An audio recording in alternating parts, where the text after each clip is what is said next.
Hello everyone. I wanted to keep my promise to come back soon, so I prepared quickly and came back to see you. I'm Jiansu Park, TLPD at First Spot Games. Yes, we also tried various things to come back quickly, but compared to the wait of those who have been waiting, it might have still felt long. That's what I think. Today as well, we'll do our best to quickly and accurately deliver the news you've all been waiting for. Hello everyone, I'm Chang Hyun Oh, the lead designer of TL. Yes, today, unlike usual, we're wearing new clothes and have decorated the broadcast studio a bit. How about you all? You might have guessed it, but the keyword for this update is Cheer Up TL. We've prepared a variety of content and events with the sincere hope of supporting your growth. We'd appreciate it if you could stay with us until the end of today's broadcast. Yes, given our concept today, we'll be raising the energy a bit more than usual as we go along. Let's officially kick off Cheer Up TL. First, to show our support, we'll give you a coupon as a gift. So while you're checking out the coupon, please watch the video we've prepared and then we'll be back. Attention newbies! Throne and Liberty Hyper Boosting Season 3. Super fast power boost up to 6,000 combat power. Unprecedented, unique and exciting benefits for new and returning players to help everyone grow.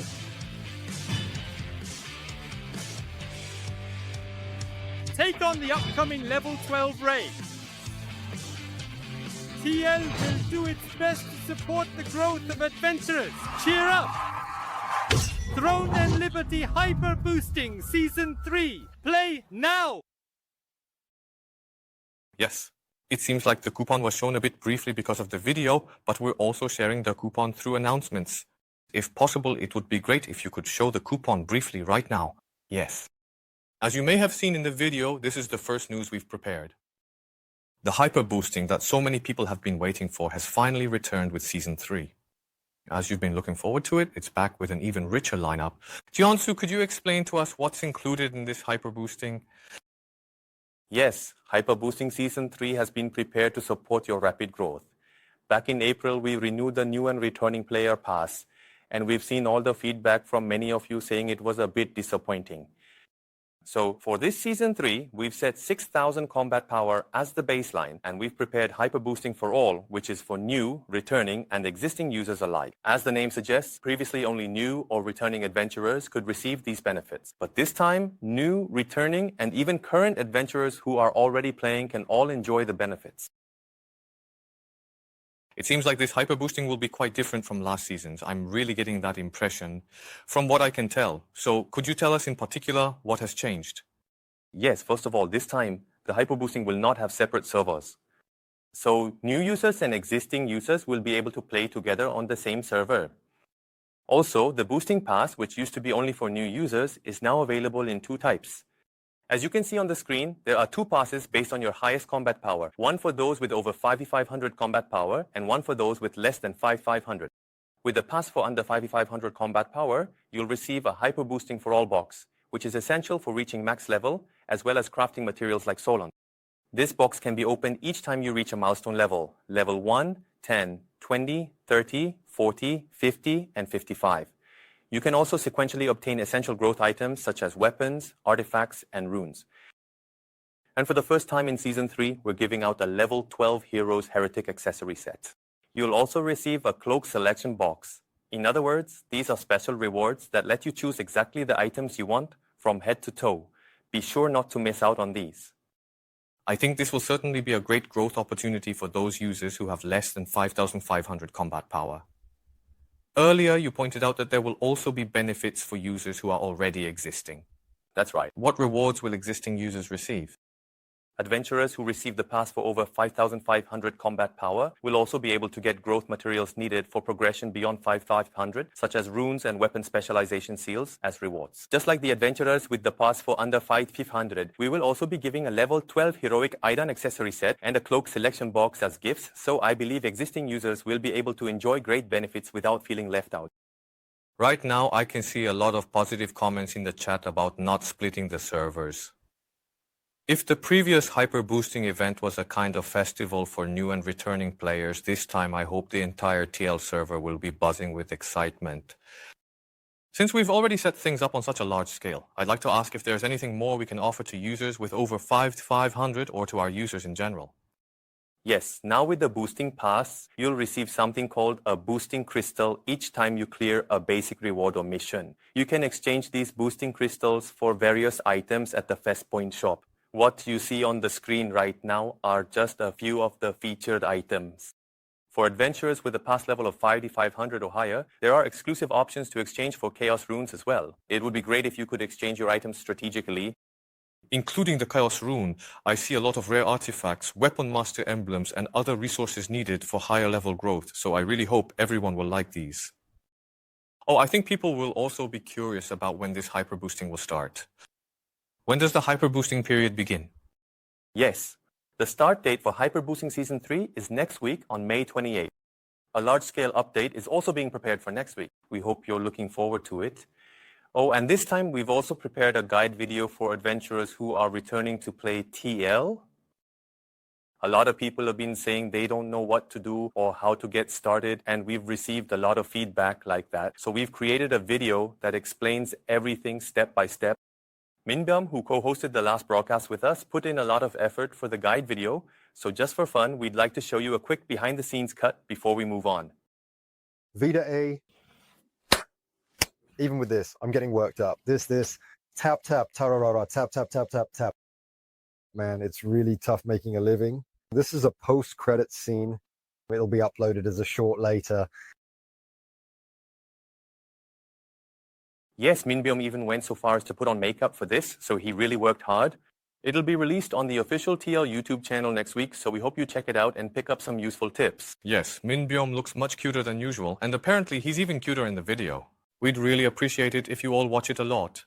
Oh, since you just saw something quite mysterious, we'll give you one more coupon and continue introducing more about hyper boosting.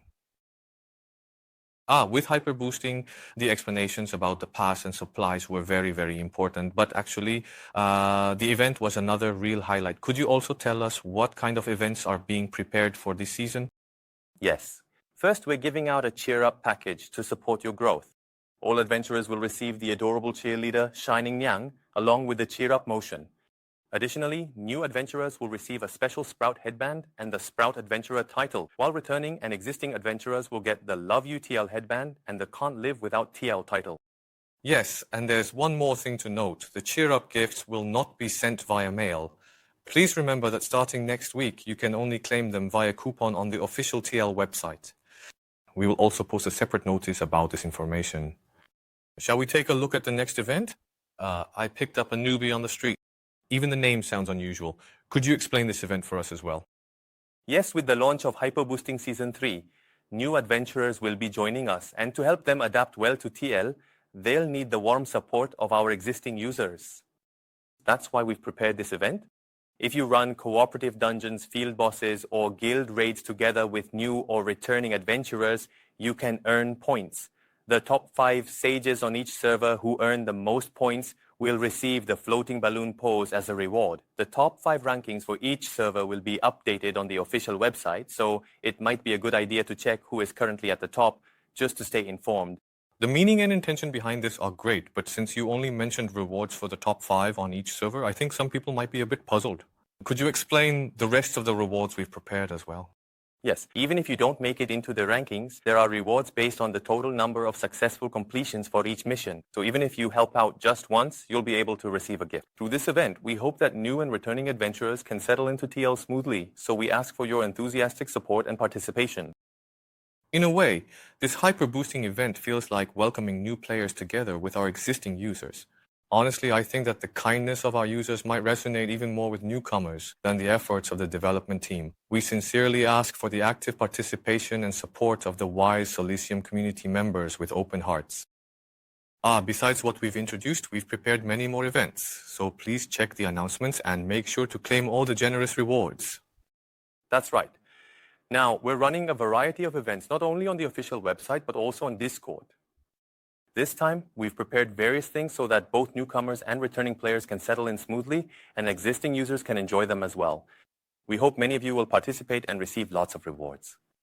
We've briefly shared the news about hyper boosting, and now we'll give out the coupon and move right on to the next update.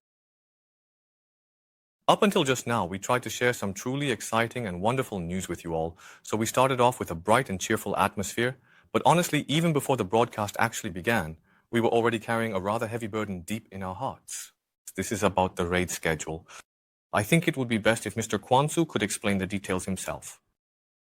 Before we get into the main topic, I have an announcement to make. The schedule for the 10-person raid has been changed.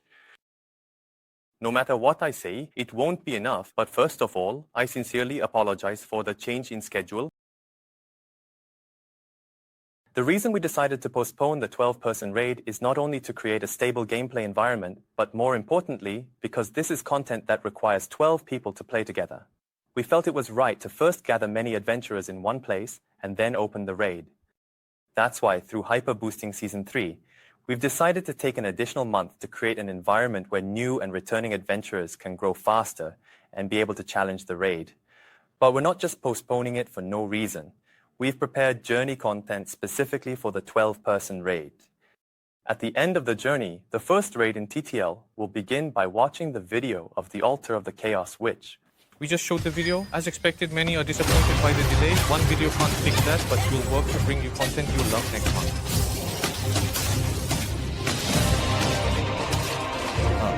Regarding the raid, I know this is a topic that's been on everyone's mind, and I just wanted to take a moment to address it properly. Before we get into any specifics, I think it's important to acknowledge that the events surrounding the raid have had a significant impact on all of us, and there are a lot of questions and concerns that need to be discussed. I realize that some of you may have heard different accounts or rumors about what happened, and I want to make sure that we're all on the same page before moving forward. So, if it's all right, I'd like to start by talking about the raid itself, what led up to it, what actually took place, and what it means for us going forward. I appreciate your patience as we go through this, and I hope that by the end of our discussion we'll have a clearer understanding of the situation. So once again, regarding the raid, let's take some time to go over everything together. As expected, there are a lot of comments in the chat expressing disappointment about the schedule delay. A single video probably won't be enough to make up for that disappointment. We'll do our very best, okay? So that in a month, we can reward you with content you'll be most satisfied with. Now, about the raid. We'd like to talk a little bit more about it. And to give you a more detailed introduction to the raid, we've invited the developer in charge. If you don't mind, could you please briefly introduce yourself to our users, just for everyone watching? Hello, I'm Jaehyun Kim, the team leader of TL World Content Design Team 3. Many teams are now in charge of the raid, but I'm here today as their representative. I look forward to working with you. With Mr. Jaehyun here, we'd like to talk about TL's first raid, the Altar of the Chaos Witch. Since this raid has been highly anticipated for a long time, I think it will be a major event for us. Not only is the scale of the content significant, but we also expect major changes in the story. So could you first explain the lore behind the Altar of the Chaos Witch? Yes, let me explain the lore. As you may have guessed, the master of the Altar of the Chaos Witch is none other than Calancia. Calancia is the sorceress you first encountered in a nightmare when you started TL. After that, you weren't able to meet her again during gameplay. To avoid spoilers, I'll just say that Calancia was defeated in a battle against the Resistance in the past, which left her injured, and she also lost Revil Lupius, whom she followed. However, due to a certain incident, she returns and becomes obsessed and consumed by madness as she immerses herself in necromancy and forbidden rituals to resurrect Revil.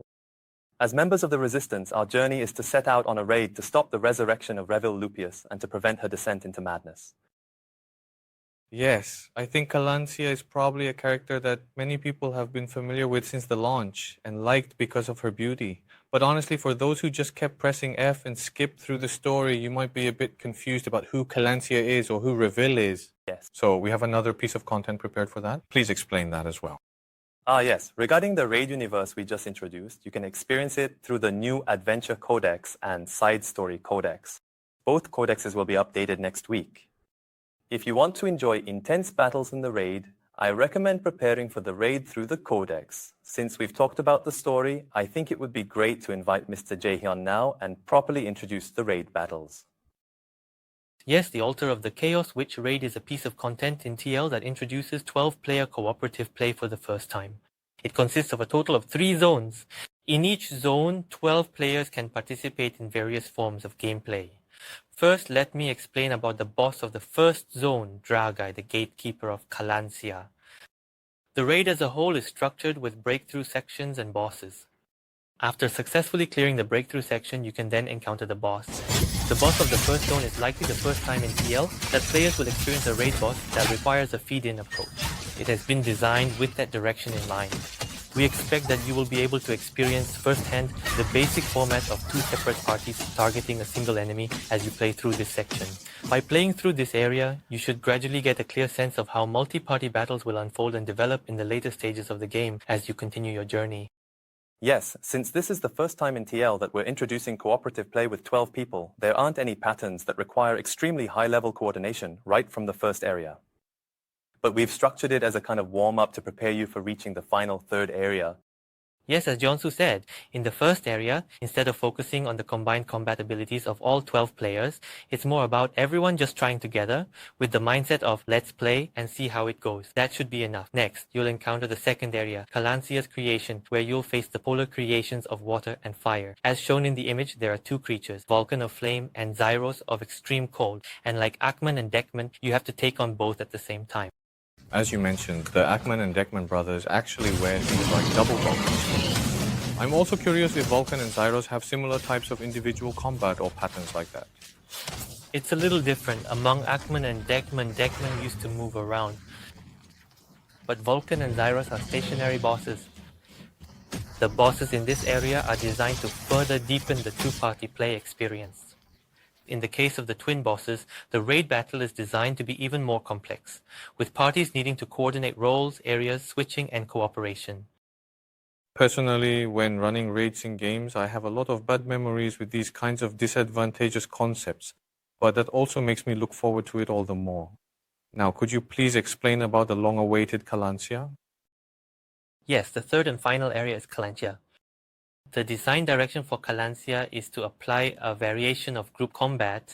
It was designed so that regardless of party divisions within the raid, players can engage in a variety of activities based on their roles. In our multiplayer raids, we've often assigned special task forces to small groups or had them operate in this way. You can think of it as something along those lines. So, in order to apply and implement this kind of group combat, in Kalancia we plan to introduce phase changes that couldn't be used in TL up to now. The phase changes we will showcase are structured so that, although players are in the same space, the environment changes or the roles they need to perform differ depending on certain conditions for each player. For example, you can think of it as being able to attack monsters that were previously unattackable, or interact with objects that couldn't be manipulated once certain conditions are met. Yes, this design direction was created to bring more variety to group combat, so we hope you look forward to it. First of all, when it comes to raids, we can't leave out the topic of difficulty, so I'd like to ask J1 about the difficulty level before we move on to the next topic. Could you tell us how the difficulty is structured in TL and also let us know what level of combat power would be needed for us to give it a try? Yes, as I mentioned earlier, raids are divided into 3 stages: normal, skilled, and extreme.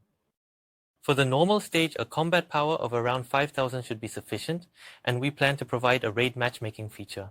We see this stage as content that many users can enjoy, allowing even random groups to take on the challenge. Starting from the skilled stage, we expect players to organize and manage their own raid groups. The required combat power is set at around 6,000, and the difficulty will be higher than any dungeon previously experienced in TL. Because of this, we believe you'll need to prepare thoroughly before attempting it. Lastly, we consider the extreme difficulty to be a truly challenging domain, and as the name suggests, it will be extremely difficult. We expect that after thoroughly farming the raid up to the skilled stage, you'll then be able to take on this challenge. As for the bosses, our raid bosses generally have 2 major phase changes. In normal difficulty, you only experience the first phase, but starting from skilled difficulty, you can experience all phases. For the upcoming June update, the normal and skilled difficulties will be released first, and the extreme difficulty will be added afterward, so we ask for your anticipation. Yes, right now there are actually a lot of questions coming up in the chat about what kind of rewards will be given, and it seems many people are curious about that. Some people have also mentioned that extreme difficulty might be too daunting for now, so it would be great if you could explain what kind of equipment we can obtain and how we'll be able to grow. Kwonsu, could you answer this one for us? Sure. The rewards differ slightly depending on the stage, but the best rewards fitting for the raid status will be given across all stages. So I noticed that many of you were expecting to get legendary items as raid rewards. However, this time the raid rewards are not legendary items, but rather items of the unique grade. To explain a bit about unique grade items, they have a different tier system compared to the existing hero or heretic items. First of all, unique grade items can only be equipped one per slot. In other words, for weapons, out of 2 slots, you can only equip one unique weapon. For armor as well, you can only equip 1 out of 6 pieces, and for accessories, you can only wear 1 unique item. So just because unique items have been introduced, you don't need to worry that your current equipment will lose its value. Another characteristic is that unique grade Calancia weapons do not have weapon skills.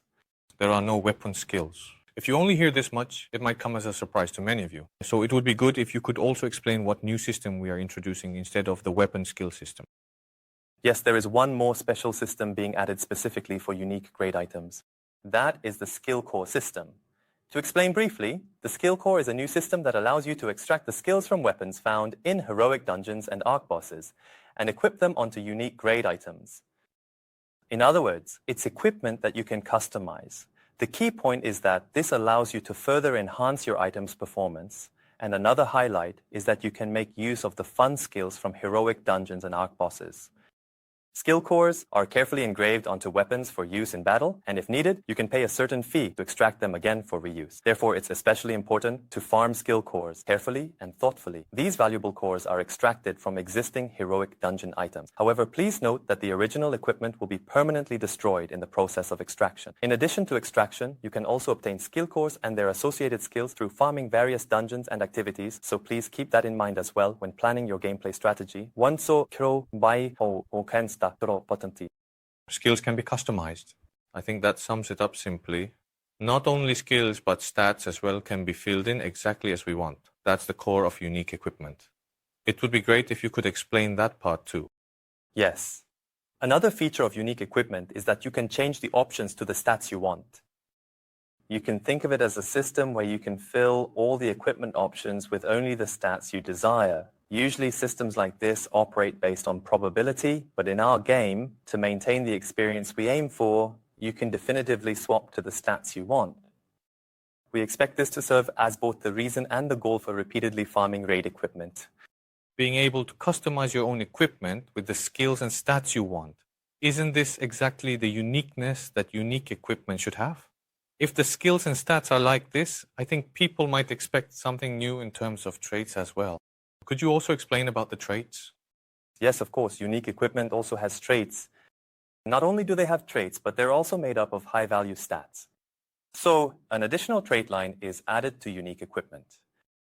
That means you'll be able to get the stats that many people have been wanting here. I also think this will be a factor that maximizes the efficiency of the equipment. Because the enhancement power of unique traits is quite significant, there is no resonance effect.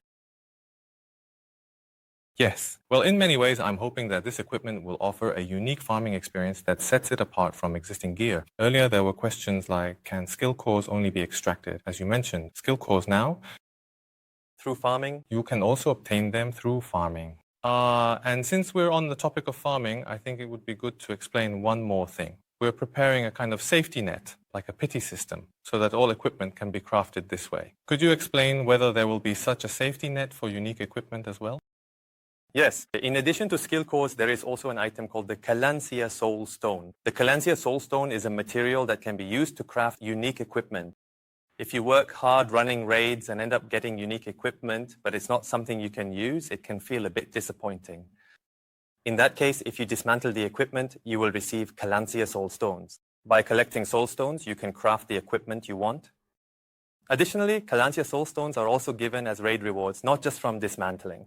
So even if the unique equipment you obtain isn't relevant to you, there's no need to be too disappointed. Yes, that concludes our introduction to TL's first raid, the Foundation of the Chaos Witch, which will be revealed next month. Yes. Since Mr. Jaehyun is here with us, I think it would be good to take some Q&A before moving on. So we'll take a moment to answer some of the questions you've posted in the chat. Brilliant. And since we're following a set order today, we're going to focus mainly on raid-related questions for now. Please keep posting your questions in the chat, and we ask for your understanding in advance, as we will have a dedicated Q&A session in about 20 or 30 minutes to address everything else. It seems like there are a lot of other things people are curious about as well. Yes. The appendix and crossbow topics will continue. Once we've finished introducing all the content, there will be a session for that, so we'll do our best to answer your questions then. Of course, the first tier arc can also be extracted like this. You can extract both first tier and second tier arc weapons. Once extracted, you can engrave it as a skill and use it. Oh, wow. Yes. Some people are asking if the extraction or engraving success rate for skill cores is 100%. For engraving 100% success rate, you can engrave it with 100% success. Since we currently consider the raid content to be more of a weekly activity, we are at this time discussing allowing players to participate in these raids about once a week in order to ensure a balanced experience.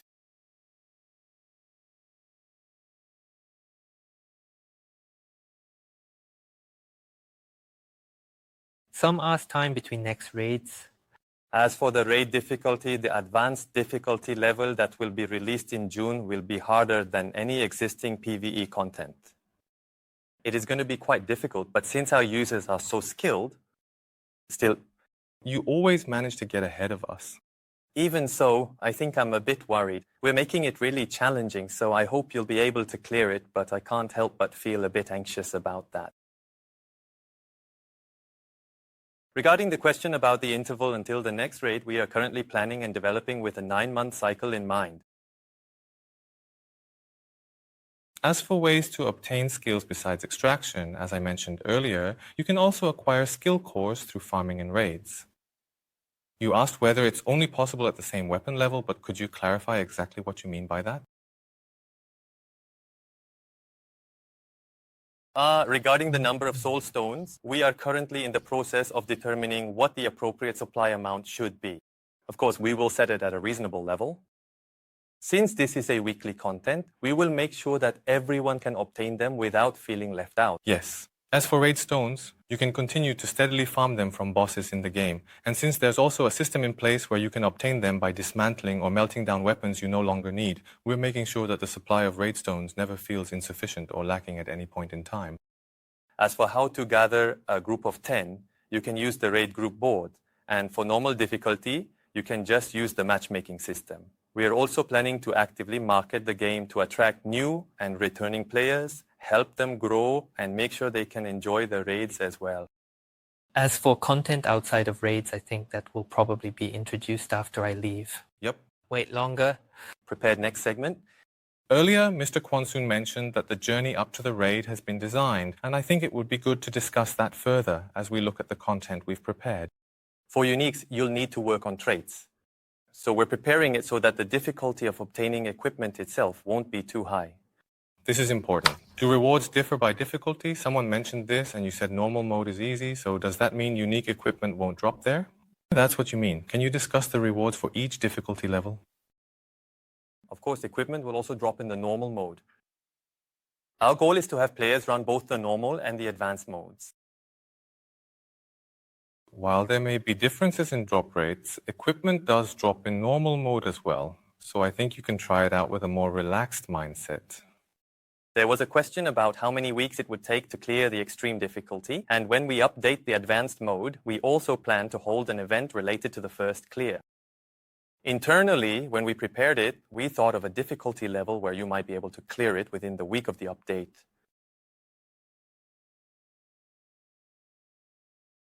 We definitely consider the extreme mode to be a truly challenging area, so those of you who enjoy taking on tough challenges can look forward to it. Yes, some of the questions coming in are a bit repetitive, and I also see that many of you are curious about the next updates. So for now, we'll wrap up the Q&A about the raid here and move on to the next segment. We work public holidays. All right, since everyone is curious about what's next, shall we move right on to the next topic? If you have more questions, we'll gather them separately and do our best to answer them all during the Q&A session. Jae-hyun, today was your first time speaking on the broadcast, and considering the scheduling issues and everything, it must have been a bit challenging for you.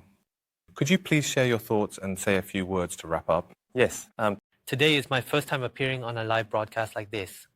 I'm really nervous, and the chat is moving so fast that it's a bit overwhelming. First of all, I want to sincerely apologize once again for the repeated delays with the raid. We will do our best to make sure it is released without fail next month in June.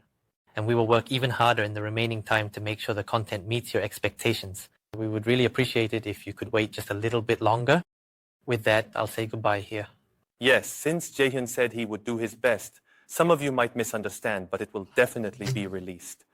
We will make sure to proceed even more thoroughly so that you don't have to worry anymore.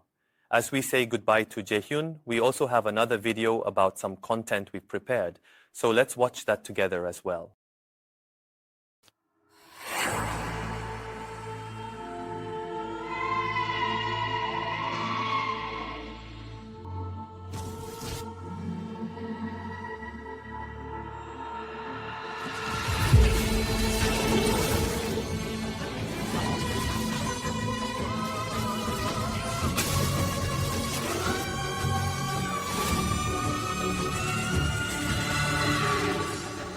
Ominous.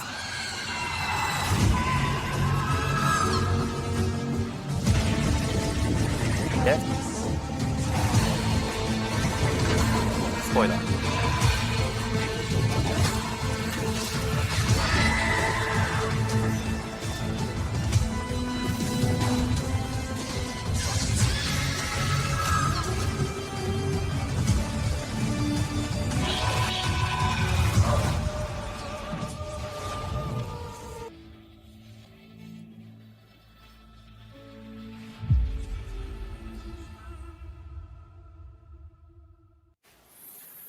Yes.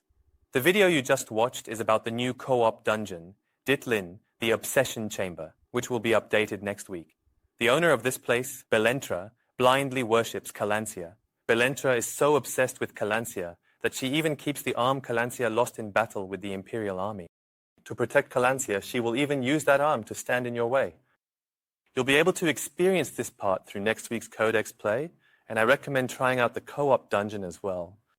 From the lore to the appearance, it's definitely not about pride, so I expect there will be some truly terrifying patterns hidden within. It would be great if you could explain a bit more about what makes Valentra unique. Yes, as you may know, Valentra is a 4-star dungeon. It's a tier above the existing dungeons, and it requires a minimum combat power of 5,000.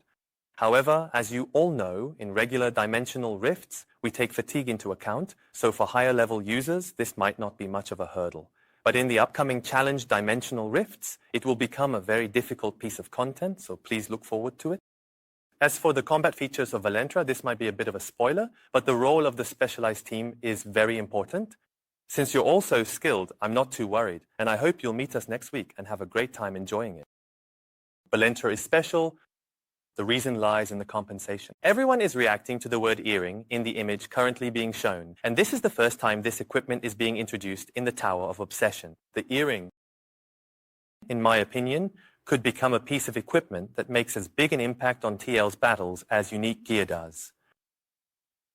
It would be great if you could explain how we can farm these earrings. This is the reason why you must defeat Valentra before heading to Naide. That's because you can farm the new equipment, the earring, right there. Earrings can be obtained from Valentra and currently only exist as Heroic Tier 2 items, but unique items will be added later. Also, since earrings are accessories, you can set runes on them to gain additional stats. It's an accessory, it can be set with runes, and a unique version will be released. I've explained up to this point, but if that was all, I wouldn't say this equipment is going to make a huge impact on T1 battles. It would be great if you could also explain what makes the earring unique in that regard. Yes, like other accessories, earrings also have main stats, and on top of that, additional option and trait stats are granted. Do you remember the directional judgment system I mentioned earlier? Earrings will be the key item in this judgment system. The option and trait stats are related to the direction from which you are hit. The amount of damage changes depending on the position from which you attack or are attacked.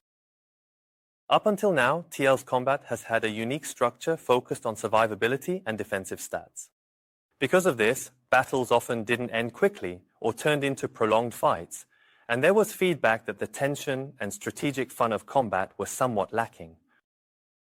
To improve this trend, we have completely revamped the combat system with direction as the core keyword, making battles much more strategic and tactical than before. This time, we've thoughtfully applied this feature to over 40 different skills, so I truly believe the previously rigid combat styles will definitely see some noticeable changes. Plus, with exciting new specializations being added, I highly recommend you give them a try and see for yourself. Yes, with the introduction of earrings, another variable called direction has been added to TL's combat. I think that's a good way to sum it up. Right now, in the chat, people are talking about accuracy, evasion, and endurance, and I can see some are imagining how certain skills, like those that let you get behind an opponent, might be used. Honestly, it was hard for me to get a real sense of it until I actually tested it myself. It seems like the viewers are curious as well, so it would be great if you could give some examples to explain how future battles might unfold. To explain the basic system, thank you for targeting the opponent when attacking. If you're facing your opponent, you'll take less damage. It's a system where you gain more advantages if you attack from behind. So for some skills, there are effects that let you endure better when hit from the front or grant additional benefits when attacking from the side or from behind. You can think of each weapon as having its own unique characteristics, and I believe this will change the dynamics of both small-scale and large-scale battles.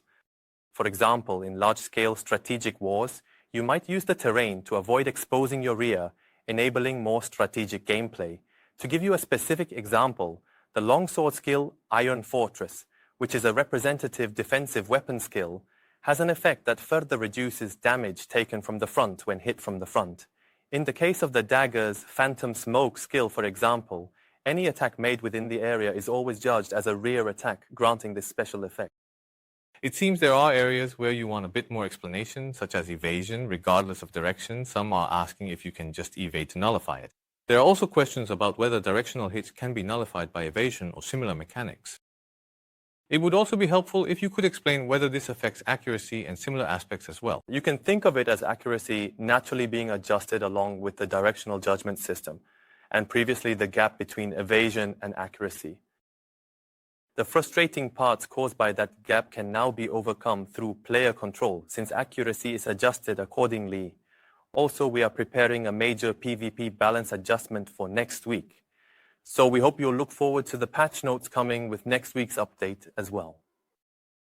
Some people might understandably be worried that the combat system is changing too drastically, but this system is specifically designed to thoroughly address and effectively offset the various shortcomings of combat that have been pointed out and discussed previously. If you think of it that way, I think that's just about right. That's correct. For example, with certain skills, there are effects where the hit is judged based on whether it's from the front, side, or back. So I want to emphasize that it's not as complicated a system as you might think. And since most of you already move around a lot during combat, I believe you'll be able to adapt to it quickly. Lastly, there's one more piece of news related to PvP. We also have an update regarding Siege Warfare, which is the endgame content for PvP. Once again, I'm sorry to have kept you waiting for this, but let's continue with the topic of inter-server Siege Warfare. I'm sure many of you have been waiting for inter-server Siege Warfare as well. We introduced it in a previous broadcast, and it will be updated as soon as next week. Since inter-server Siege Warfare is content where legions from each server face off against each other, the strongest guilds you've encountered so far will be able to compete to determine the true victor. Currently, there are a total of 6 servers, so 2 guild alliances will be randomly matched to compete in the Siege Warfare. Since the Siege Warfare took place last week, the Lord Legions for each server should have been decided. Please show them on the screen. Yes, that's correct. The update will go live on May 28th, and the inter-server Siege Warfare will begin that very weekend. We've checked the current legions for each server. Thank you to the Wind Guild Alliance from the Grivel server, the Pisik Guild Alliance from the Belunatan server, the Aramdan Guild Alliance from the Sola server, the Mad Dog Guild Alliance from the Sienna server, the Named S Guild Alliance from the Celea server, and the Last Game of My Life Guild Alliance from the Kali server. In this way, a total of 6 guild alliances will meet randomly to participate in the siege warfare. The rules are unique. After the first round of siege warfare, the roles of offense and defense are switched, and the second round of siege warfare takes place immediately. So you get to play once as the attacker and once as the defender, and a win or loss is determined without any draws. Therefore, even if a draw arises, the outcome will be decided by a comprehensive judgment based on details like kills or captures, resulting in a decision victory. Yes, since we have a lot to explain. We haven't been interacting much with the chat, so some of you like Tengnim or Ainim are asking if this is a pre-recorded broadcast, but it's just that we have a lot of news prepared, so we'll share those updates with you first, and then we'll make sure to have plenty of time for Q&A with everyone. As you mentioned, the first inter-server siege war is just around the corner. We ask that the alliances representing each server hurry with their preparations for victory. Of course, when it comes to siege wars, we can't leave out the topic of rewards. Could you also tell us about the rewards for the inter-server siege war? The siege war rewards are basically based on the Lucent Solant rewards, which are wagered between servers. In addition to that, there are also honor rewards. And just by participating, there are high-value item rewards for both victory and defeat. So I think you can look forward to it. And when you hear about the inter-server siege war, you might think it's not really related to you as an adventurer, since it's not about legions. So, if the legion from your server wins, a combat buff will be given to the entire server. That's why it would be great if you could cheer for your server's legion to win. Yesterday may have been different, but today I hope you give lots of support to our legion members who are representing our server. I know there are many people preparing the broadcast, so it would be great if you could also watch and spectate. It seems like a lot of you have joined the chat today, and I hope many of you will also tune in to the broadcast. Up until now, we've covered the major points first, but let's quickly go over the rest. There are also some things that I think you'll like. It seems like everyone is looking forward to the Q&A. Seems so. Let's quickly go through the prepared announcements right now. Yes, the new arena season that we announced through the developer feed will be starting right away. Please look forward to the new rule, Battle Hunter mode. You'll be able to enjoy more reasonable rules and more intuitive arena battles than before. And please look forward to the season rewards as well. In addition, we recently added the Arc Boss event to Guild Raid, and it seems like everyone is enjoying it. Around the end of June, we'll be adding another event called the World Awakened Arc Boss. Unlike the existing Arc Boss days, this will be held separately, and Awakened Kimbaldi and Awakened Tevent will be added as regular content. It's going to be even more incredibly formidable and challenging, and we're preparing the powerful Awakened Arc Boss as the top-tier open-field PvP content in the game. We'll provide more detailed information through future official update notes and announcements. We tried to go over these quickly, but since these are pretty big announcements, we'll make sure to share the news thoroughly, even outside of this broadcast. Let's do a quick recap. I think the viewers would prefer if we move straight to the Q&A. We're about to move right into the Q&A. Before we start the Q&A, it would be great if you could display a coupon now. There have been some recurring questions as well, so I think it would be good to get to the Q&A quickly. We sincerely apologize for the delay in resetting nicknames, but it will be applied next week. I promised this in a previous broadcast, so I'm sorry for the delay. As for the Awakened Arc Boss, a new Awakened weapon will be provided, so please look forward to that as well. Train 1 Suk Siege Battle Commentary. Let's take a look inside this as well. We've introduced spectator mode this time, and it really seems like people are genuinely enjoying it, so we'll be discussing with the internal business team about possibly doing some commentary related to that as well. There's been more talk about Arkman. I think this is specifically about the Ackman Stoneworker. It would be great if you could briefly explain how we plan to handle the Ackman Stoneworker. Regarding the Ackman Stoneworker, we apologize for the delay since it was during the arena season. The balance patch for next week will include it, but it's a bit difficult to explain exactly how it will be adjusted right now. Please just note that the changes will be applied next week.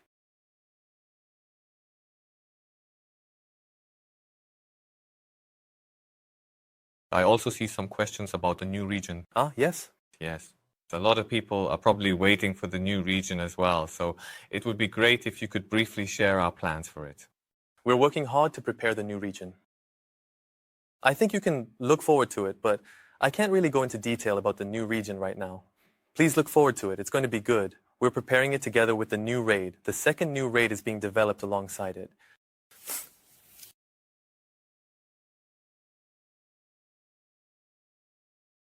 If you could bring it up for me a bit faster and display it, that would be great. We're holding the Tap and Arc event. It will take place right at the beginning of June, and after that we'll be enhancing the content even further with an Awakening event, so you can look forward to that and enjoy it as well.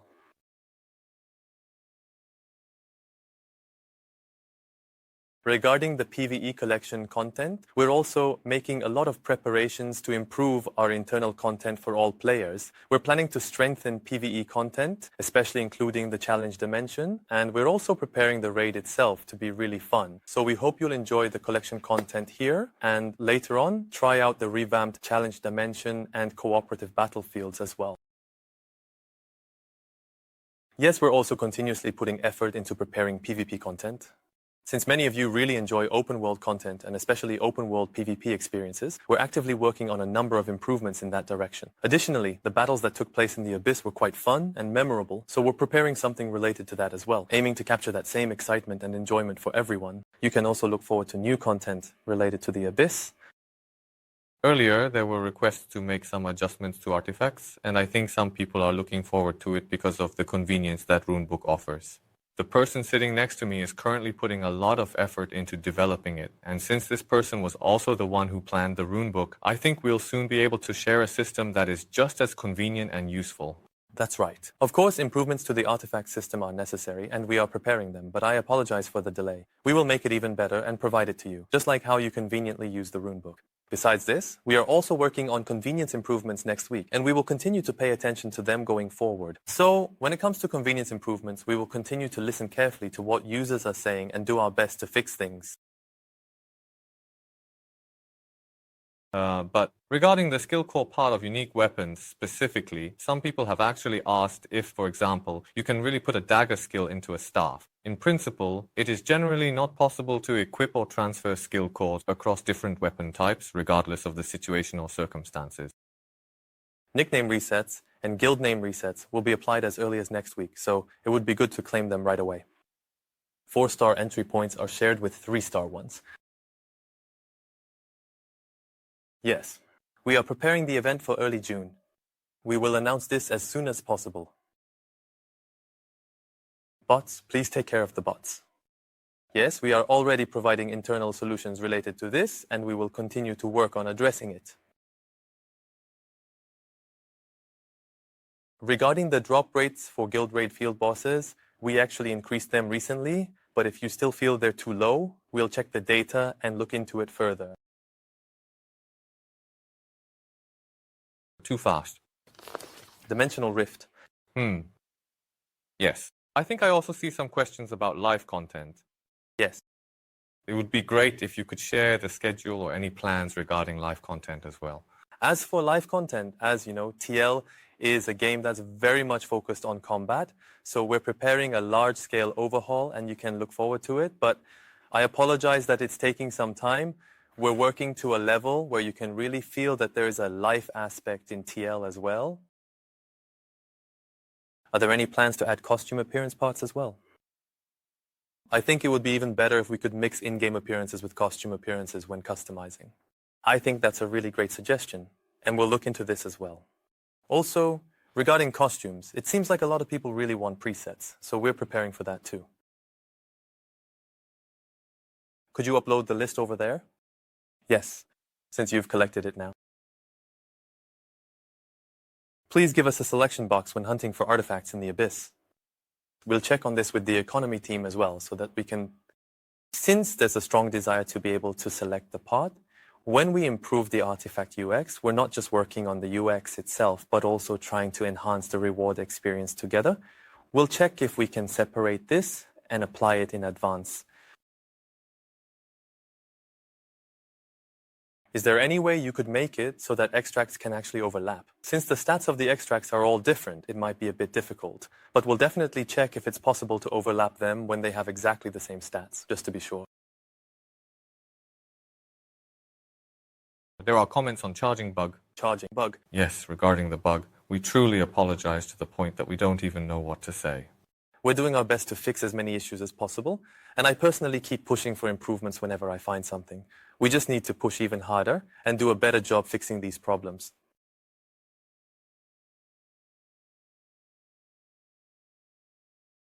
It seems there are also quite a few questions about the value of the longbow as a dealer. It does feel like it's gradually shifting more toward the healer role, but I think that's because there are people who really love the concept of the longbow's ultra long-range attacks. Do you have any thoughts on this as well? So we believe that the longbow can serve as a dealer and also provide some support, but it seems that those who really just want to focus on pure damage are wondering, why are you adding these support skills to the longbow when that's not what I want to do? So we will look for ways to further strengthen the longbow through specialization or advanced skills. It seems like a lot of people are really looking forward to the raid estate. Of course, the estate will be released first.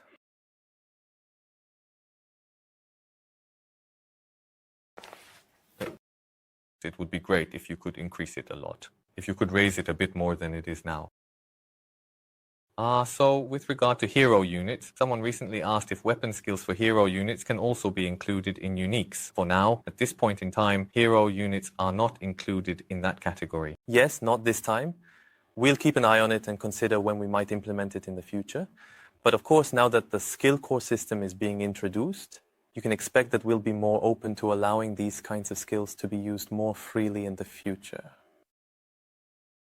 We're still getting a lot of feedback about evasion, and as we explained with the necklace, the direction we're taking, That's right. we expect that these aspects will definitely begin to demonstrate their strength as time goes on. Evasion is still a very good stat, and the aspect that allows players to make good use of it isn't going away completely. However, since evasion has been carefully balanced this time, I think you'll definitely notice that the overall responsiveness feels much improved when you actually play the game. I am a bit concerned that some players might feel it's actually just a little too fast now, but since our players are already quite skilled at fast-paced games, I trust in their ability to adapt quickly and smoothly, so please look forward to experiencing it for yourself. Please make it possible to move the window during attack captain mode. Yes, we actually had something like that already in preparation, but I'll also check on the window movement feature. I think someone mentioned that they changed their nickname last week. We'll check this internally and make sure it can be changed again by next week. Yes, please take care of this right away. Regarding the new weapon, well, as you might expect, we also have some... Yes. Well, yes, there was actually something, but anyway. About the weapon. Please, whenever you are ready, go ahead and share your thoughts with us if you don't mind. Things like this are really honestly quite upsetting, but anyway, there was that leak. And we're working very hard on it, so you can definitely look forward to it. There were actually 2 different types that were leaked, you know. Yes, if you wait a little longer, they will be released. There have also been comments about rune level restrictions. And there are also comments about the Doka. I think this should probably be seen in the same context, but regarding things like the supply of runes or the growth of runes, as far as I know, there aren't any short-term plans at the moment. If possible, it would be great if you could share how you plan to position runes in the long term. We are planning to revamp the Challenge Dimensional Rift content itself. Of course, we plan to provide up to the 4-star Dungeon Challenge Dimensional Rift, and rune levels will also be expanded there. After that, we understand that for our game, PvE players currently find the Challenge Dimensional Rift itself quite boring and repetitive, and that it's not very fun. We are aware of this, and ultimately, we are working on how to connect rewards and growth so that players can continue to enjoy it in a more engaging way.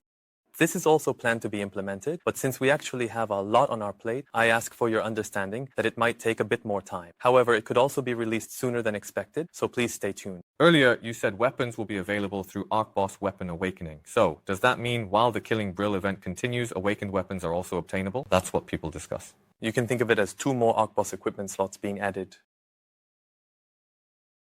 Thank you so much for looking forward to things like Ami toy merchandise. I'll check to see if this is possible. Earlier, Jaehyun briefly mentioned the number of weekly entries for the 12-person raid, but could you clarify that once more? Yes, you can enter once per difficulty level, and rewards are given immediately after each boss.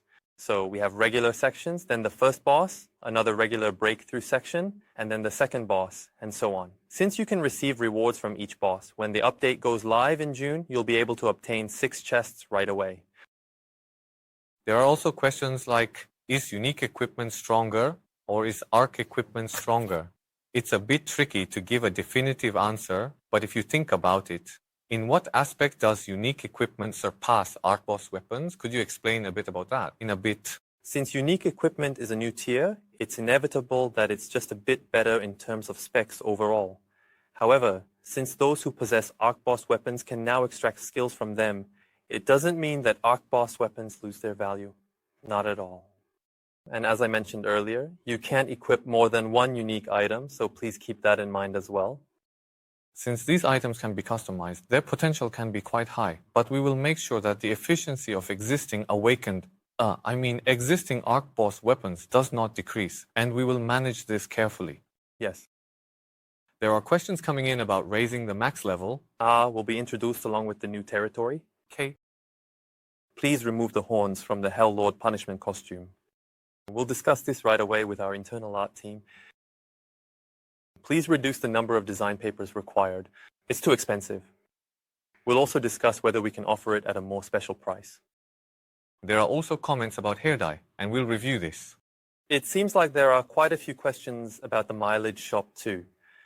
This is something that comes up from time to time, so we've tried to provide additional items like hair pieces, but we'll work harder to make it even more satisfying.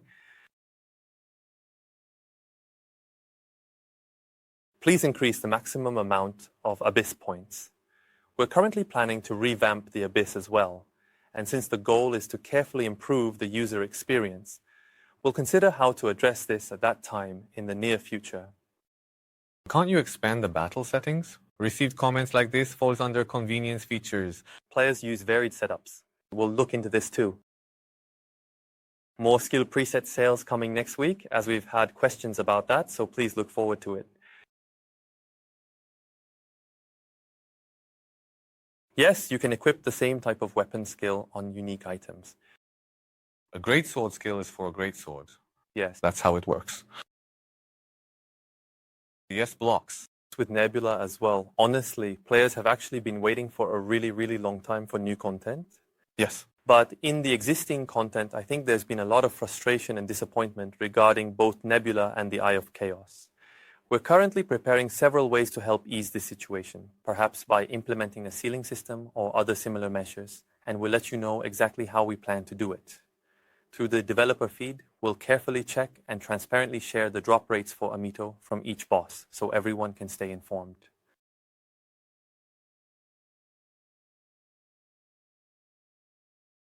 Guild League. Yes, of course, we're preparing the Guild League as well. The reason we previously introduced content like the Conquest War Arena was actually to create more opportunities for users to enjoy content as part of the guild, specifically through a Guild Conquest League. However, the workload turned out to be greater than expected, so we're still in the process of developing it. It will take a bit more time, but we'll work quickly to release it as soon as possible. I see there are some questions about auto-fishing. Yes, I do notice that a lot of the things we've talked about are coming up. First, it would be really good if you could please share any plans you might have regarding fishing.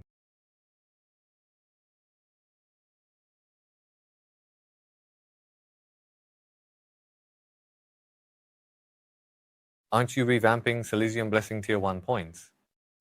Yes, we will proceed with that revamp. Add profession slots. I'll check the profession slots with the responsible team.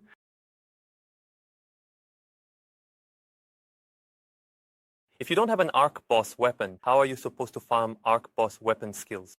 For this as well, the Awakened Arc Boss will soon be available in both Peace and all other modes. We plan to provide a way to farm them there.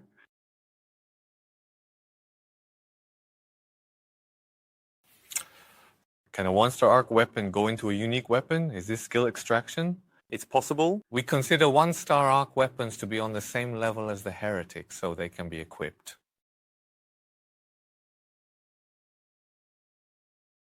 Weekly limit on raid attempts.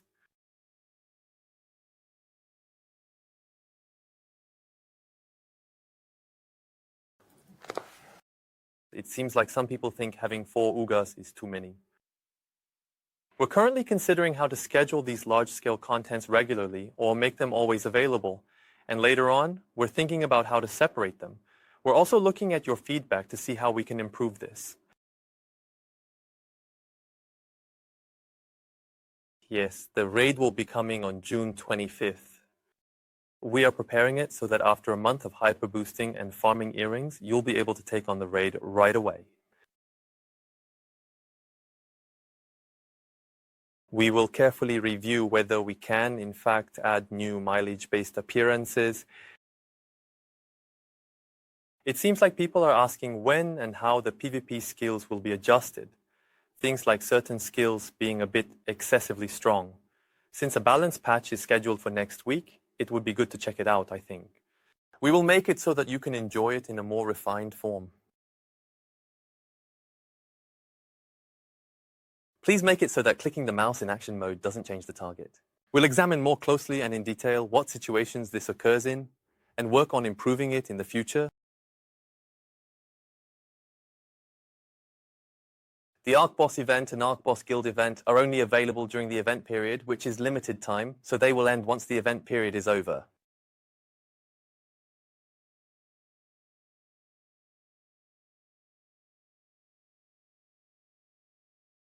Please add a weapon effect when a weapon is fully upgraded to the maximum level. I think that's also a really good idea.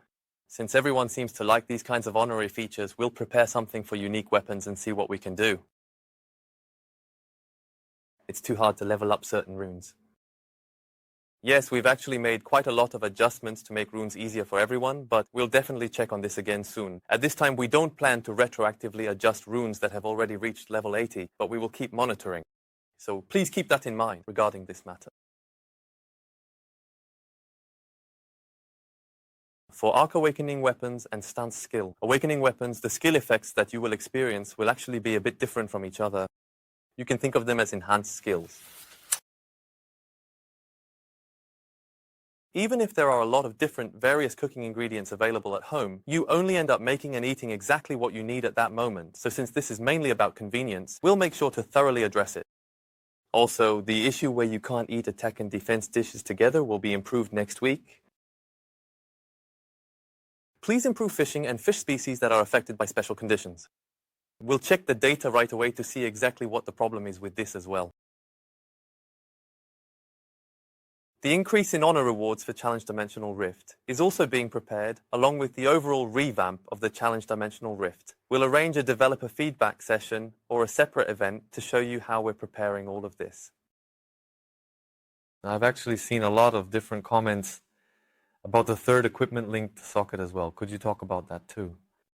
We spent a lot of time carefully thinking about the best way to provide this, and after much consideration, since it's a matter of convenience, there were ideas like including it in a membership program or something along those lines. That was one idea, and since it seems like this will be needed even more in the future, we'll have further internal discussions about it.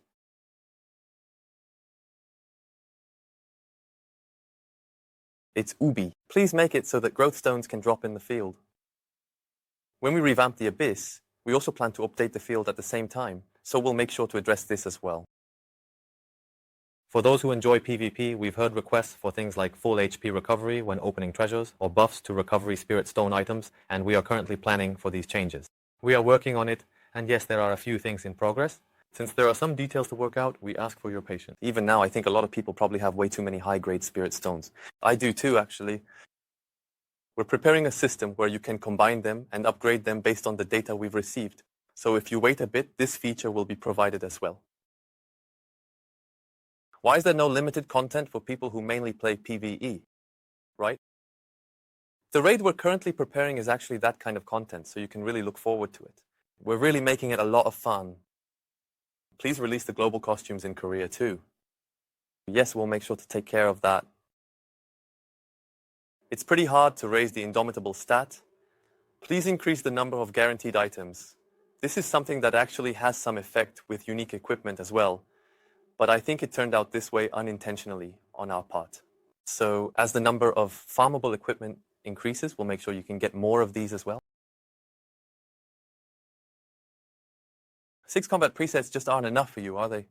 Yes, that's impressive. We'll get on it. Solutions for random match autoplay. We're sorry about that. We're really working on this, and I thought we were catching it every week, but it still seems to be lacking. so we'll put even more effort into this. I also noticed there were a lot of issues, especially in the Reason dungeon. You mentioned the ways to obtain superior stellar booms are too limited, mainly Doka. Yes, it must feel insufficient. With the addition of the Phantom Corridor, it's even more so. We'll try to improve the supply of those items.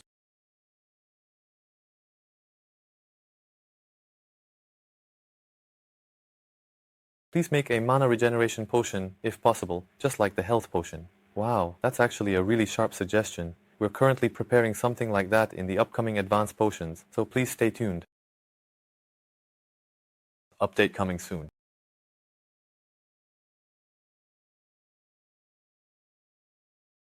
Regarding weapon specialization, the weapon specialization levels are getting so high, over 200 points now, so I think you're asking for some kind of bonus or accumulation system for that. I think you're talking about equipped weapons. Yes, that's right. We're already discussing this internally, so we'll work on figuring out how to improve it.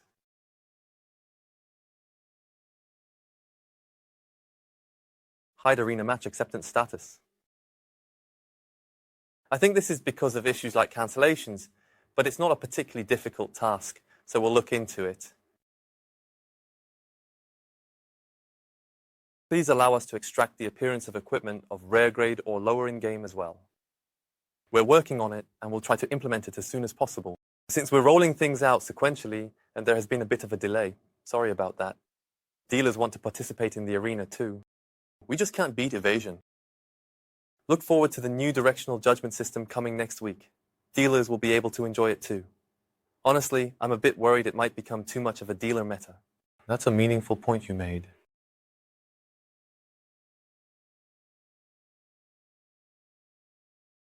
Please make it so that when you click on a rune synergy in the list, it immediately switches to that synergy slot.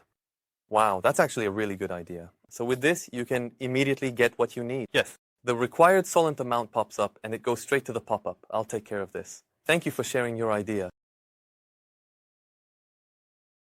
As for improving the usability of the party board, we need updates such as revamping our raids, reworking the challenge tower progression, and making changes to the abyss as well. Implementing these changes could help activate the party board. Once the raid proficiency system update goes live, you'll need to gather raid groups so you can make good use of it. You asked whether only one unique tier skill core engraving can be equipped, and for now, yes, you can only equip one, but it is possible. If you pay the detachment cost, you can change it, so we believe that collecting as many cores as possible will be beneficial in any case. So you're saying there's a bug where your stats change when you modify your combat settings? I'll check on this with the QA team and we'll fix that bug. We're also planning to ease the Chaos Rune system along with the Challenge Dimension rework, but since we want to present it all at once in a well-prepared way, yes, we're reviewing it together. First, let me assure you that we are, and please rest assured, fully aware of the issues at hand. Is it possible to make it so that the Arc Boss skills which are being put back into uniques can be crafted or farmed through raids? Since Arc Bosses themselves have their own status as Arc Bosses, we're planning to make it so you can farm them by defeating those bosses, so it seems like you'll need to play in the open world. Yes, I just want to clarify that open world play will be necessary for that part.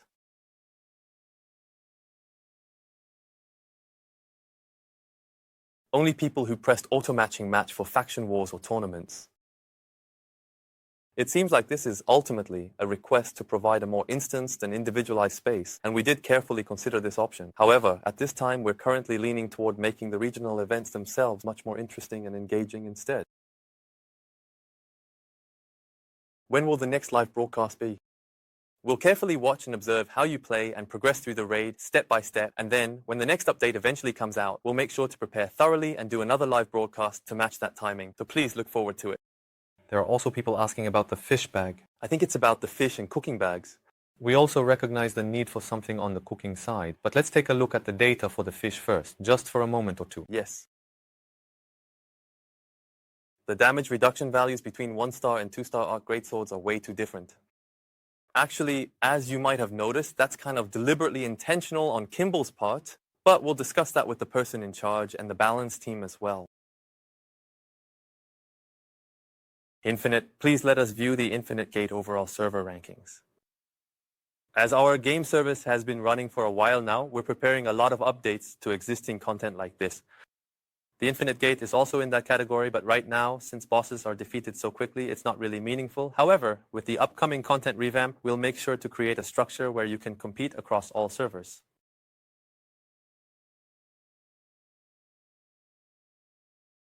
Artifact easing. We'll address artifact easing.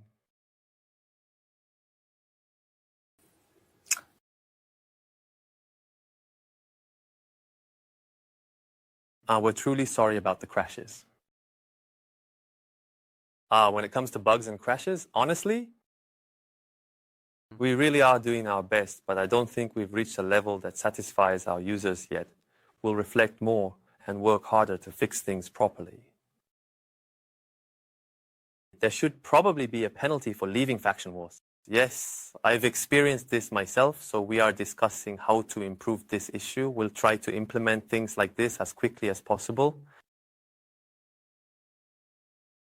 Silicium Blessing. About this. The Silicium Blessing, it was 30 days, right? Now it's 28 days. But honestly, rather than just the number of days, I think the Silicium Blessing itself needs to be revamped. You mentioned the Ilsong Dimension points earlier, and there was something being prepared regarding that. I'll personally ensure and make certain it moves forward more quickly, without unnecessary delay. We'll implement it together with the comprehensive and upcoming system revamp. Yeah, we've also received several inquiries from players in the community regarding the specific enhancement values for unique equipment. We do have the exact enhancement values available, but at this time we need to carefully check and confirm whether we are able to make them public or share them with everyone at this particular moment in time. Time's almost up. Yes, that's right. You should check it out when it's time. The rewards in extreme mode will be a bit different, but if you wait and check out next month's update first, you'll probably be able to predict how they'll change. As for DLSS4, we'll apply it as soon as it's stabilized.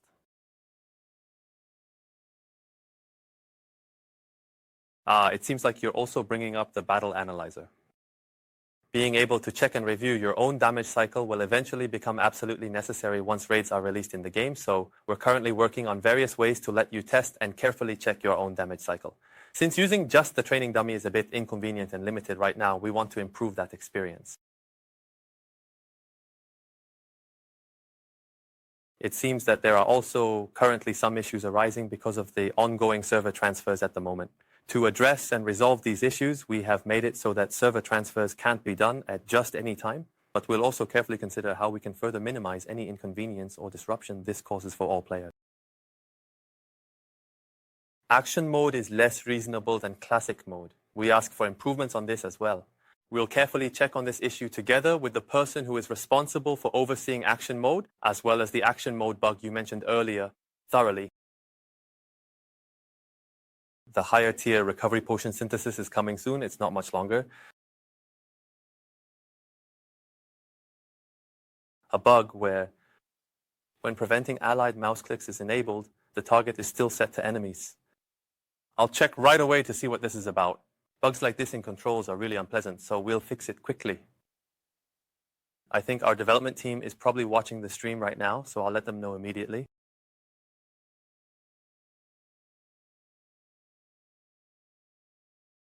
Things like in-game profanity, calls for stricter action on issues.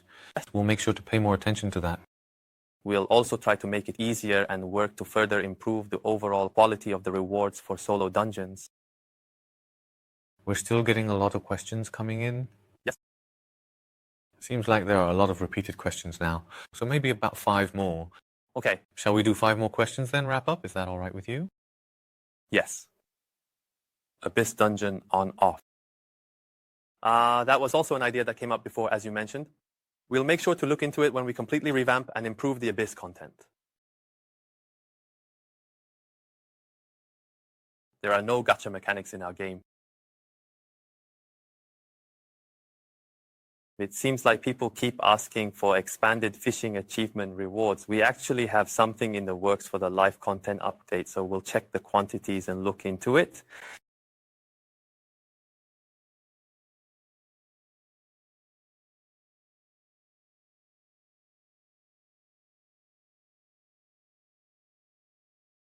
Yes, and there's something else I'd like to mention. Yes. When you play in the arena, since our game is a highly competitive one, sometimes emotions can really run high, and as a result, people might unfortunately end up throwing the match or acting out in unexpected ways, or even behaving in ways you might not anticipate. Right. If that happens, according to our policy, we are required to take disciplinary action.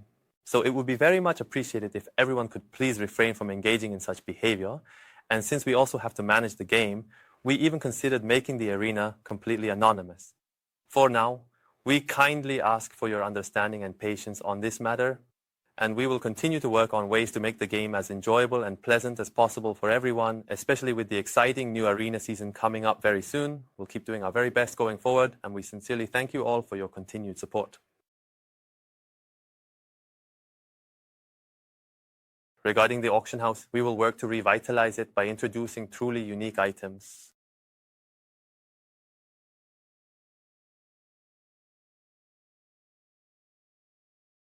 Yes. There are parts of what you said that I agree with, but it also feels like things are moving too slowly. Since we've heard this feedback, we'll try to pick up the pace. Yes. Actually, we briefly showed you the roadmap for the second half of the year, but there are a lot more things we're preparing that we intentionally didn't include. The reason is that we want to share them with our users only when they're truly ready to be presented. We'll reveal those things in future opportunities where we can share them so you can enjoy TL even more. This tambourine is here to cheer you on. We're the TL cheerleaders.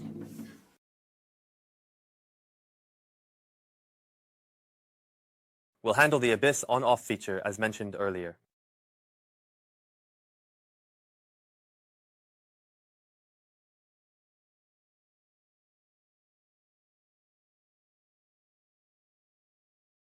The Tower Party version of Tidal, yes, we're actively considering and thoroughly testing various different ways to let you quickly and efficiently clear floors in Tidal, but we need to make absolutely sure that it's genuinely fun content before we can offer it to everyone, so we'll make sure to carefully take care of that process.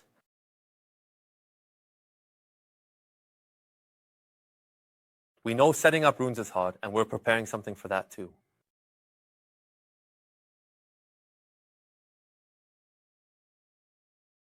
Going fast? Yes. I think I see my name, but I can't tell what you're saying. Sorry. For skill cores, you can use those from existing items first, and we plan to add new cores in the future too. At the time of the update, you'll be able to use them in Heroic Stage 2 and Heroic Arc Boss 1 and 2. Since there are already people who have reached rune level 80, we're seeing a lot of feedback about the level 80 rune. We'll organize all the feedback you've given us today and use it to improve. That's right. I'll take note of it. That item slot will also be added. Yes, the item slot will be added.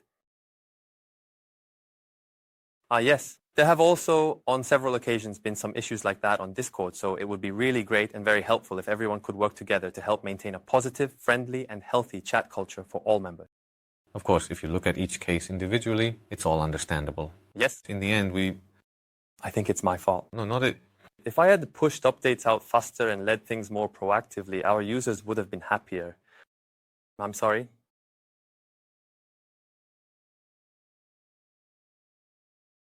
In the end, the feedback about small guilds is also something we intended to address with the guild ranking and territory wars to give those features more merit. But I see now that we need to prioritize this more. After all, we need content that allows guilds to be sustained and gives them something to do. Yes. It seems like people are also talking a lot about UO. We'll carefully look into how we can make it so that people can truly enjoy UO to the fullest in every possible way as much as possible. There are a lot of things connected to the existing system that is already currently in place. That's right. When we touch one thing, there are a lot of other things involved, so we'll consider all and proceed. Yes, Kyudongdok, this is a live broadcast. Yes. We're preparing a new class right now.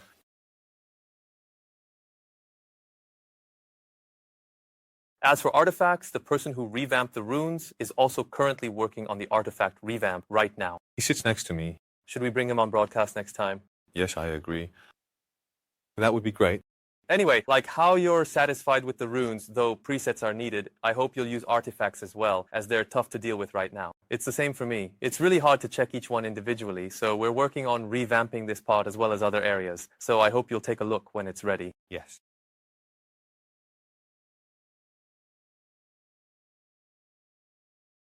Ah, yes. I'm sorry. Yes, we also have plans to ease the supply of obsidian weapons and make them more accessible.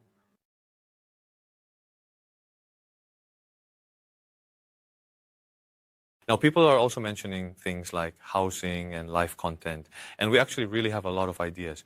But right now, Implemented well. they work, but This will be coming in the not too distant future. it's difficult to give you an answer.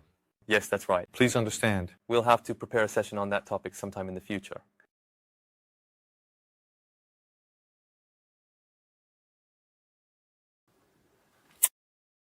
We're also receiving a lot of feedback about runes and artifacts, and It seems like we're also getting a lot of comments about appearance quality, so we're currently developing a system where if you equip extracted appearances as a set, you get special FX effects. So while our costumes are already being used a lot, we're planning to enhance the FX effects so that extracting appearances can be even more fun. I think you can look forward to that as well. I think you really like FX these days. yes, since what's commonly called look value is, really important. Our FX team is really doing a great job and will continue to work hard as always. As for the in-game footage, please take your time to enjoy Hyper Boosting Season 3 this time. We'll also continue to keep up with our marketing efforts and do our very best to support you, so I sincerely hope you'll check it out next week. For this hyper boosting, we'll most definitely, without a doubt, truly work even harder to bring in more people.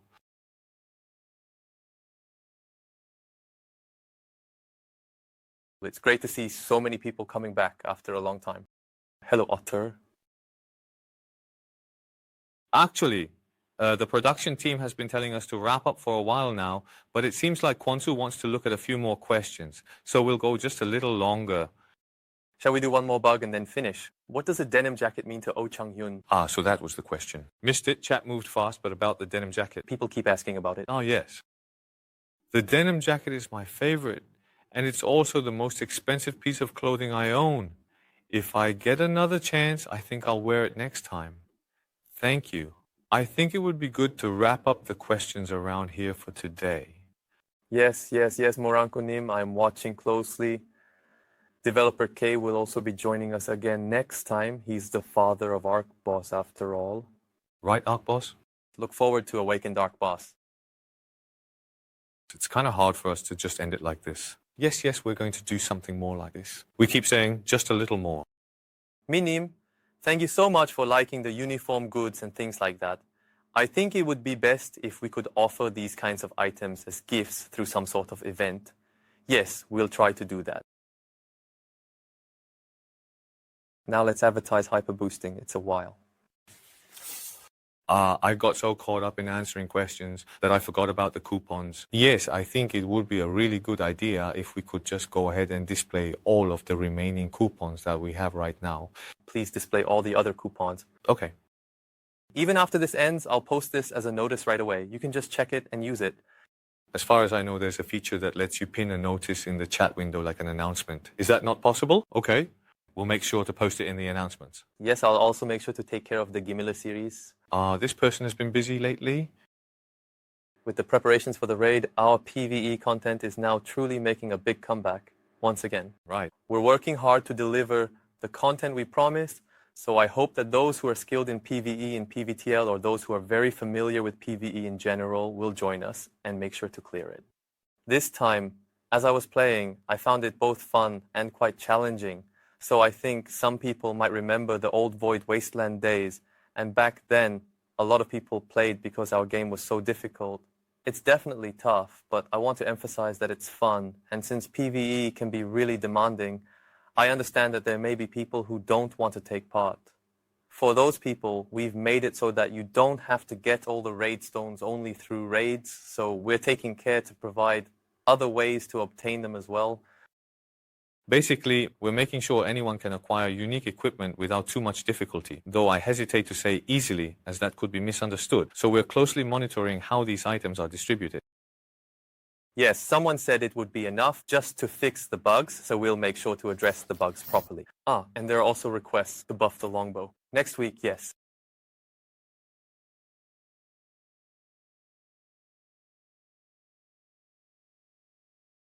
Yes. We've also received questions about registering unique items on the marketplace, but as a rule, unique equipment cannot be registered on the marketplace. But the extracts? It is possible. Since it is possible, if you obtain the business card first in our game structure, that aspect can be somewhat resolved.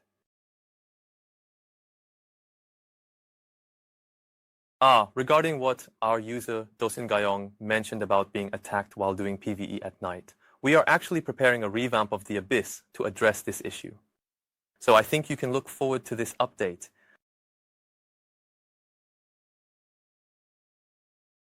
We also plan to enhance clothing structures.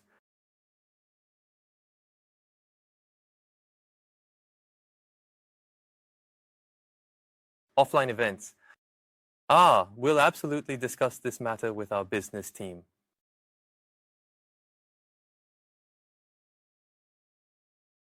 The reason we actually do the broadcast at 8:30 p.m. on Thursdays is to finish before most users start playing the game, but now it's about time to head to Nebula. Yes, that's right. So we'll wrap up the broadcast here, and we'll make sure to create more opportunities to meet you again, whether through the developer feed or other occasions. Yes, let's wrap things up here today. Today, Changhyun joined us and co-hosted. Could you, if you don't mind, please share your thoughts on how it was? Yes. Yes. To be honest, I wasn't feeling well today because I had both the flu and enteritis at the same time. I even saw some comments earlier saying, oh, you're dozing off, and things like that. Honestly, taking care of your health is also a skill, but I feel like I showed a less than stellar side of myself today, so I apologize for that. If I get another chance next time, I'll make sure to come back in good health. And through hyperboosting, we've managed to gather a lot of users this time, and we're putting in a great deal of effort to make absolutely sure that everything we've carefully prepared runs perfectly. If you look forward to it and support us, it would truly mean a lot to all of us. Thank you so much for today as well. Even though Changhyun was actually really sick, you really couldn't tell at all. Looking at this screen, you really can't tell at all with Changhyun, but thank you for your hard work today. Yes, I was also really nervous to see you again today, but I was so happy to spend this time together, and I'll make sure we keep having moments like this in the future. I'll continue to do my best going forward. Thank you so much for today, and thank you for watching for such a long time. I'll keep working hard to create content that will continue to satisfy you. Please look forward to Hyperboosting Season 3 and the large-scale update coming next week. I look forward to your continued support. Thank you. Thank you.